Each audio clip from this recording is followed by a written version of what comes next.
దానికి ఆర్థిక అసమానతలు తగ్గించే దిశగా మన ప్రయాణం సాగడానికి పూర్తిగా మీ అద్దరిలో సాగాలని కోరుకుంటూ మరొక్కసారి మీకు భగవంతుడు అన్ని విధాల ఆయురారోగ్యాలు ఇచ్చి ఈ సభను సుజావుగరించే కార్యక్రమానికి శ్రీకారం చుట్టాలని కోరుకుంటూ మీకు నమస్కారం తెలియజేస్తున్నాను.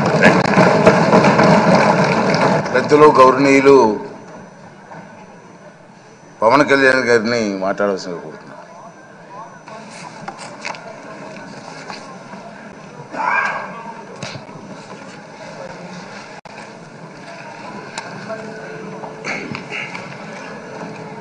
పదహారవ శాసనసభకి ఏకగ్రీవంగా ఎన్నికైన సభాపతి శ్రీ చింతకాయల అయ్యన్న పాత్రుడు గారికి హృదయపూర్వక నమస్కారాలు, మీకు శుభాకాంక్షలు.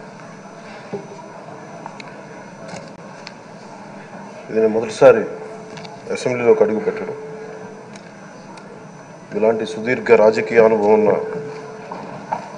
దాదాపు 7 సార్లు ఎమ్మెల్యేగాను, ఒకసారి పార్లమెంట్లో అడుగుపెట్టిన మీకు, Panchayati Raj, technical education, forest, R&B అనేక మంత్రిత్వ శాఖల్ని సమర్థవంతంగా నిర్వహించిన మీకు ఈ సభాధ్యక్షుడు ఈ స్పీకర్ స్థానంలో కూర్చోవడం నాకు చాలా ఆనందంగా ఉంది.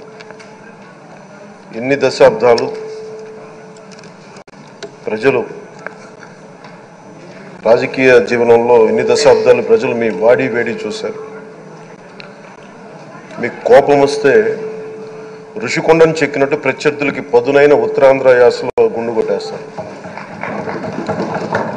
ఒకటే బాధేస్తాం సార్, ఇకపైన మీకు తిట్టే అవకాశం లేకపోవడం.